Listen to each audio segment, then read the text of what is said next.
Renew power అవనివ్వండి,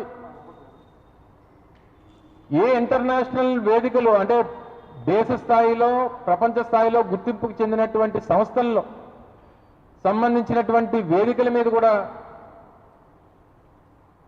మీకు జగన్ నామస్మరణే, జగన్మోహన్ రెడ్డి గారిని ఏదో రకంగా దూషించాలి, వైఎస్ఆర్ కాంగ్రెస్ పార్టీని దూషించాలి. నిన్న నెల్లూరులో వారి సభల్లో ఎక్కడో మాట్లాడుతూ మొన్న నేను మహిళా కమిషన్కి హాజరయ్యాను. ఆ రోజు నేను కూడా చాలా క్లియర్గా చెప్పడం జరిగింది. నాకు వ్యవస్థల మీద చట్టాల మీద ఉన్నటువంటి గౌరవంతో వారు నాకు నోటీసులు పంపించారు. ఆ ఇచ్చినటువంటి నోటీసులకి నేను వ్యక్తిగతంగా హాజరవ్వాలని చెప్పి నిర్ణయం తీసుకున్నాను. అందులో భాగంగా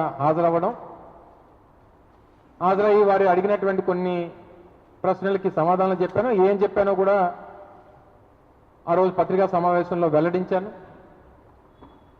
చాలా గౌరవంగా నాకు వ్యవస్థల మీద ఉన్నటువంటి గౌరవంతో సమాధానాలు ఇవ్వడం జరిగింది. రిటర్న్ రిప్లై కూడా వారు ఏదో సెక్షన్స్ ప్రకారం రిటర్న్ రిప్లై అడిగితే రిటర్న్ రిప్లై కూడా ఇవ్వడం జరిగింది.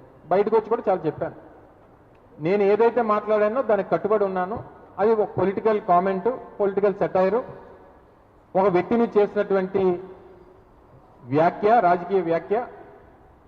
ఇది మహిళా లోకం మీద చేసినటువంటిది కాదు. నేను ఏ ఉద్దేశంతో ఆ మాటలు మాట్లాడానో కూడా చాలా క్లియర్గా వివరించాను. మరి ముఖ్యమంత్రి గారికి ఏం అర్థమైందో, మరి నా భాష నేను తెలుగులోనే మాట్లాడాను ఆ రోజు.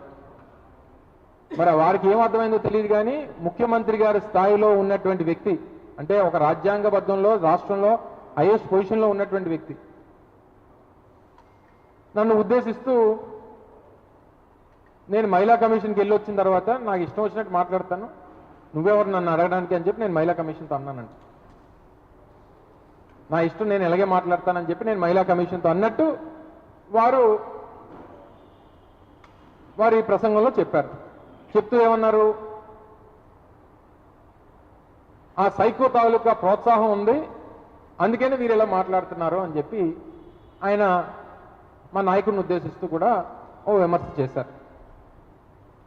నేను 2-3 సందర్భాలు వారి పార్టీ నాయకులు మాట్లాడినటువంటి సందర్భాలని గుర్తు చేస్తాను. అది ఏ సైకో ప్రోత్సాహంతో మాట్లాడారో ఒకసారి చంద్రబాబు నాయుడు గారు చెప్తే బాగుంటుంది. చింతమనేని ప్రభాకర్ గారు, వారు మాజీ శాసనసభ్యులుగా మేము ప్రభుత్వంలో ఉన్నప్పుడు మా ప్రభుత్వంలో ఉన్నటువంటి మంత్రి గారిని ఉద్దేశిస్తూ